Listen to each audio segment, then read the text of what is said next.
আসসালামু আলাইকুম। রদ্দে সুলকুলিয়ত মাসলাকে আলা হজরত জিন্দাবাদ। হুজুর তাজুসরিয়া জিন্দাবাদ। এই অডিওর মধ্যে একজন সুলকুলি ব্যক্তি বলতেছেন যে অলি যারা হবে তাদের যদি বিমার যদি রোগ জ্বালা যদি হয়, তারা নিজের রোগ জ্বালা যদি না ঠিক করতে পারে তাহলে অন্যের কী করে রোগ জ্বালা ঠিক করবেন। আমি ইনাকে বলবো, ইনি একটা জাহিলে জহালা আজহালে কায়নাত সুলেকুল্লি। কোরআনে পাকে আল্লাহ তাআলা ইরশাদ করেছেন, আল্লাহর ওলি যারা হবে তাদের কোনো ভয় ডর না, তাদের কিছু আছে। আল্লাহর ওলি তো তারা যে তাদের জরিয়াতে আমরা যে হেল্প মদত আমরা যে তলব করি, যে আমরা সাহায্য তলব করি তিনাদের জরিয়াতে, তো আল্লাহর ওলিরার দেয় কার থেকে? আল্লাহ দেনেওয়ালা জাত হাকিকি জারিয়া আল্লাহর ওলি আল্লাহর নবী আমাদের জারিয়া বানে। তো আমি খাস করে বলবো ইনাকে, আল্লাহ তাআলাকে সমস্ত মুসলমান যারা ইমান লিয়েছে তারা সর্বশক্তিমান মানে। তো কাল আপনার বা আমার যদি বিমার হয় বা কোনো মুসিবত আসে, তো আমরা এই কথা বলতে পারবো, আল্লাহ আপনি সর্বশক্তিমান, তো আমাদের এই কাজটা সফল হয়নি কেন? আপনি সর্বশক্তিমান, তো আমার এই রোগটা বিমার ভালো হয়নি কেন? তাহলে আপনি আল্লাহ তাআলার উপরে এই কথা বলতে পারবেন? তো আল্লাহ তাআলা যা দেনেওয়ালা হাকিকি, আর আমরা অলিয়া আউলিয়ার কাছে বারগাতে যে যাই সাহায্য মাদদ তলব করি ওটা মাজাজি। আল্লাহর ওলিরা নবী করিম সাল্লাল্লাহু তাআলা আলাইহি সাল্লামের কাছে মহতাজ। নবী করিম সাল্লাল্লাহু তাআলা আলাইহি সাল্লাম আল্লাহর কাছে মহতাজ। আল্লাহ নবী করিম সাল্লাল্লাহু তাআলা আলাইহি সাল্লামকে দেয়, নবী থেকে সমস্ত জিনিস বন্টনে হাদিস শরীফে আছে। তাহলে বোঝা গেল আল্লাহ তাআলা जो कुछ करता है गनी होकर, আর বান্দা जो कुछ करता है मोहताज होकर। তাহলে শিরক কী করে হলো? খাজা গরিবে নওয়াজ হিন্দুস্তানের বাদশাহ বলা হয়, তো বাদশাহ দরবার থেকে তো মাল বন্টন হবে। আমরা যদি এটা মনে করি খাজা গরিবে নওয়াজ হিন্দুস্তানের বাদশাহ আমাদের হেফাজত করতেছে, তাহলে এই বড়টা শিরক হবে না। কারণ শিরক তখনই হবে যখন আমি দিল থেকে যখন যদি বলবো, কথা বলবো, তখন আল্লাহ তাআলা জানে। আর জুবান থেকে যদি কাউকে বলি সে জানবে, তখন শিরক হবে। আর অ্যাকসেপ্ট করলে, নাহলে শিরক হবে না। আপনারা ऑडियो ভালোভাবে सुनें। बकल तुम्हारे मुताबिक तुम भी मुशरिक हो जाओगी। दूसरों को ऊपर इल्ज़ाम देने से पहले खुद को ऊपर झांको, देखो तुम इस्लाम की सही काम कर रहे हो या इस्लाम की झूठी प्रचार प्रसार कर रहे हो। यूसुफ अलैहिस्सलाम का वालिद गिरामी का जब आँखों का रोशनी चला गया था, तब यूसुफ अलैहिस्सलाम उसकी जिस्म की जो कमीज तो अपने जो काफिला है खुद ने किया, उनको दिया, जाओ मेरे वालिद गिरामी की आँखों में लगा देना, फिर सही हो जाएगा। जब नबी की एक जिस्म में लगी हुई चीज़ को अगर शिफा दे सकता है, तो ओली तो अल्लाह का भी दोस्त है ना, अल्लाह का भी करीब है। ओली सबसे बड़ा जो है डरने वाला तो अल्लाह का ओली है। ख्वाब अगर रखता है तो अल्लाह से डरने वाला शख्स अल्लाह का ओली है। तो अल्लाह अगर किसी को अगर दे कुछ इख्तियार दे तो हमें इतराज़ क्यों है लेने के लिए? हम लेते हैं, हम फिर भी इल्ज़ाम लगाते हैं। माज़अल्लाह निगाहे ओली से वो तासीर देखी है, बदलती हज़ारों की तकदीर देखी है। अस्सलामु अलैकुम। रद्दे सुलकुलियत मसलके आला हजरत जिंदाबाद। हुजूर ताजुस्सरिया जिंदाबाद। अल्लाह अल्लाह कहने से अल्लाह नहीं मिलेगा, अल्लाह वाले है जो अल्लाह से मिला देता है। আপনারা এই ভয়েসটা শুনেন, শিরক কাকে বলে তার অপব্যাখ্যা করে মানুষকে গুমরাহ করতেছেন। আল্লাহর কাছে কোনো ক্ষমতার অভাব আছে যে আমরা কারো কাছে চাইবো? প্রতাপ দরবার শরীফে তাবিজ নিতে যাচ্ছি, আপনার মনে ভাবা উচিত যে আল্লাহ আমাকে শেফা দিবে। এই ভাবনা ভেবে একজন ভাই কবিতা পড়ছিলেন, কি একটা তাতে একটা শব্দ আমার কানে এলো, কি বললেন জানো? হর কিসি কো শেফা মিলতা হ্যায় নাকি, আমি পড়ছিলাম কিন্তু আমি ভাবলাম এটা এই রাস্তা একটা কবিতা পড়ছিলেন না, প্রতাপ দরবার শরীফে যে যাতে হর কিসি কো শেফা মিলতা হ্যায়। আমি জানি না কি শব্দটা, পড়তে পড়তে আমার কানে এসেছে, আমি জানি না কি, শুধু এইটুকুন বলি না জি আমার দরবারে এসে সবাই শেফা পায়, তাহলে তো শিরক হয়ে গেল। আমার আব্বা নিজে অসুস্থ, তাই না জি? আমার আব্বা তো অসুস্থ, তাহলে আমার ওখানে যদি সবাই শেফা পায়, আমি তো আমার আব্বাকে সুস্থ করে দেবো। আমার আব্বা যদি সবাইকে সুস্থ করে দেওয়ার ক্ষমতা রাখেন, আমি তো অসুস্থ, আমার কোমর অ্যাক্সিডেন্টের পরে কোমরে চোট আছে, তো দীর্ঘক্ষণ বুঝতে পারি না, তাহলে তো আমার আব্বা আমাকে সুস্থ করে দিবে। তাহলে এইখানে ক্ষমতার বিষয়ে আল্লাহর জাতের সাথে বান্দার পার্থক্য হয়ে যায়। আল্লাহ দরবারে যে চায় আল্লাহ তাকে ক্ষমতা রাখেন শেফা দেওয়ার। আল্লাহ সবাইকে শেফা দেন না, আল্লাহ যাকে চান তাকে শেফা দেন, যাকে চান তাকে শেফা দেন না, এটা আল্লাহর ইচ্ছা। কিন্তু কোনো মানুষের এটা ক্ষমতা আমরা কি করে বলতে পারি ওই খাজা বাবা কে দরবার में जो जाता है वही लेके आता है? দুনিয়ার লোক তো আল্লাহ দরবার ছেড়ে খাজা বাবার দরবারে ছুটবে। এই ভাবনাটা আমাদেরকে ডুবিয়ে দিবে। এই ভাবনাটার সাথে শিরক যুক্ত আছে। আপনি মনে করছেন আল্লাহ ছাড়া আমার কোনো মালবুত নেই, কিন্তু আপনি মনে মনে ভাবছেন এবছর যদি আজমির শরীফ না যাই ব্যবসাটা ভালো হবে না। প্রতি বছর আজমির যাই, এবছর যদি আজমির না যাই আমার ব্যবসাটা মনে হয় খারাপ হয়ে যাবে। এইখানে আপনার শিরকের সাথে আপনার বিশ্বাসের টলমটল হলো। আমি প্রতি বছর আজমির জিয়ারত করতে যাব।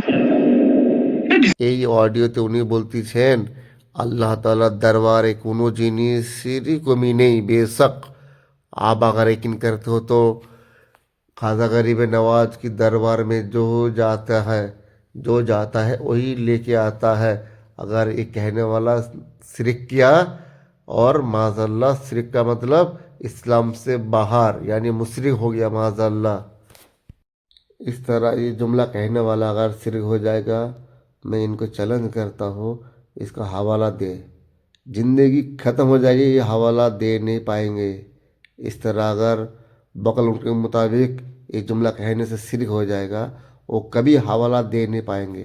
शिरक का डिफिनेशन यही है जो अल्लाह के अलावा यानी अल्लाह की जात और सिफात में जो शरीक करे, यानी किसी को माबूद माने और उनकी परस्तित पूजा करे और बाकी वो खुदा है नहीं लेकिन निस्बत खुदा की तरफ करे, और माबूद यानी मुँह से जुबान से प्रचार प्रसार करे, एक्सेप्ट करे।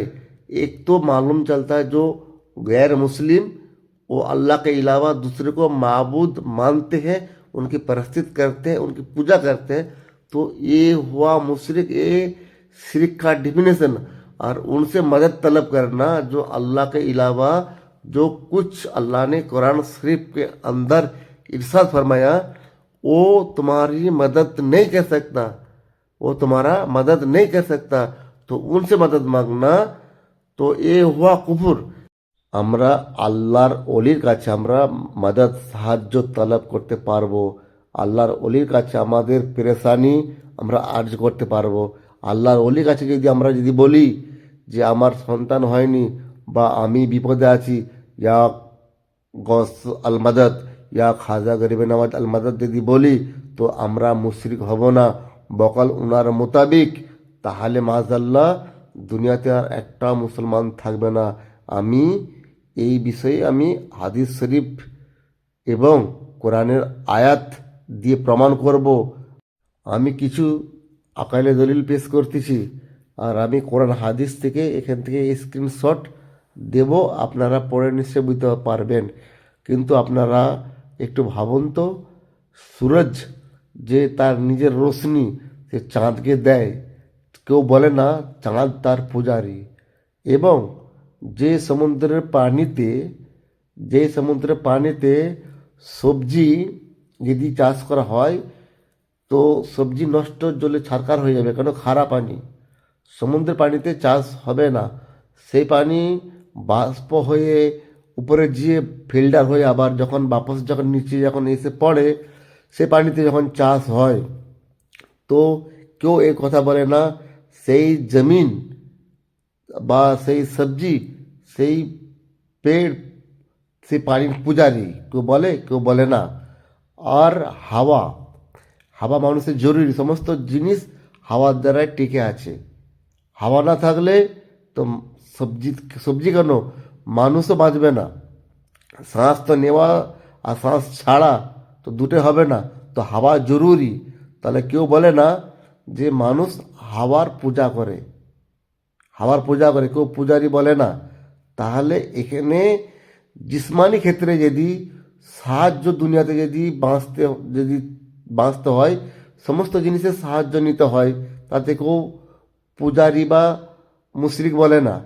যখন আমরা রুহানি তরফে যখন বলি, যখন রুহুর গেজা আছে, রুহুর খোরাক আছে, রুহুর বিষয়ে যখন কোনো কথা বলি যে ইয়া গস আল মদদ, রুহুর যে ফ্যাজ যে যখন জারি হয় ফ্যাজ পাই আমরা, যদি ইয়া গস আল মদদ ইয়া খাজা গরিবে নওয়াজ আল মদদ বলে দেয় ফরেন তখন এরা মুশরিকের শিরকের ফাতোয়া ইনারা দিয়ে দেয়। তাহলে কি বোঝা গেল, যখন জিসমানি জিন্দগি বাঁচার জন্যে হাওয়া রশ্মি সমস্ত জিনিস জরুরি হয়, তাতে কেউ ফাতোয়া দেয় না, মুশরিকের কথা বলে না। যখন রুহানি ফায়দের যখন জরুরি আমরা মনে করি তখন আমাদেরকে মুশরিকের ফাতোয়া দেয়। আমরা কোনোদিনও স্বীকার করি না ইনি আল্লাহ, আমরা কোনোদিনও বলি না ইনি খোদা মাবুদ। তো আমরা যেটা বলি না, তো তাদের সেই না বলার উপরে তো আমাদের উপরে ইলজাম মুশরিক ফাতোয়া দেয় কেন? মানুষের জুরমের উপরে, মানুষ যে জুরুম করে সেই জুরমের উপরে ফাতোয়া পড়ে। মানুষ যদি কোনো মার্ডার করে তার উপরে তখন তাকেও ফাঁসি দেওয়ার তাকে হুকুম দেয় যখন তার জুরুম সাবিত হয়। আপনি যদি ভাবেন আমার পিছনে লাখো লাখো লোক ঘুরতেছে তো আমি এতে কামিয়াবি, কোনো দিনও নয়। লাখো লাখো কোনো কোটি কোটি মানুষ যদি ঘুরে কিনা, তো আপনার জুরুম যখন আপনি তওবা না করবেন তো সেই জুরুম আপনাকে বাঁচাতে পারবে না। আপনার কামিয়াবি আল্লাহর ওলির মহাব্বতে, আপনার কামিয়াবি নবী করিম সাল্লাল্লাহু তাআলা আলাইহি সাল্লামের মহাব্বতে, আপনার কামিয়াবি আমার কামিয়াবি তো নবীর দুশ্মনের রাত গড়াতে আপনার আমার কামিয়াবি। তো কোনোদিনও এই সোচ ফিকিরে আপনার কামিয়াবি নয়। কিন্তু জুরুম আর যত উঁচু মকামে পৌঁছে যাক না কেন, যখন মরণের পর আপনার দর্দনাক আজাব, সেই আজাবে আপনি বাঁচতে পারবে না। সেই আজাব মানুষ যখন জুলুম করে তখন খুশি महसूस হয়, যখন জুলুমের পরে যখন তার পাকড়াও হয় তখন তার বাঁচা नामुमकिन হয়ে যায়। आपको अल्लाह का कानून मानना पड़ेगा और अल्लाह का कुदरत भी मानना पड़ेगा। अल्लाह का कुदरत क्या है? बाबा आदम अलैहिस्सलाम को पैदा फरमाया बिना बाप से, बिना माँ से, और ईसा अलैहिस्सलाम को पैदा फरमाया बिना बाप से। तो अल्लाह का एक कुदरत है। कानून क्या है? अब शादी करना पड़ेगा आपको। शादी करोगे और मियाँ बीबी हम बिस्तर करेंगे तब जाके बच्चा पैदा होगी। अल्लाह का एक कानून है, तो दोनों मानना पड़ेगा। और आप बगैर पानी पिए तो अल्लाह ताला आपकी प्यास बुझा सकता है, अल्लाह का एक कुदरत है। बगैर खाना खाए अल्लाह ताला आपकी पेट भर सकता है, यह अल्लाह का कुदरत है। कानून क्या है? आपको पानी पियोगे तो तब प्यास बुझेगा, और खाना खाओगे तो आपका पेट भरेगा, यह अल्लाह का कानून है। बहुत सारी मिसाल है, तो देने में तो ख़त्म हो जाएगा, तो मिसाल नहीं ख़त्म होगा। तो आपको एक चीज़, दोनों चीज़ मानना पड़ेगा।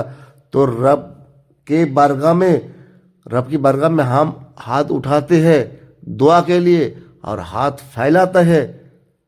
हम फैलाते हैं रसूलुल्लाह की बारगाह में, औलिया की बारगाह में। तो कानून जो है औलिया के बारगाह में लेके जाता है।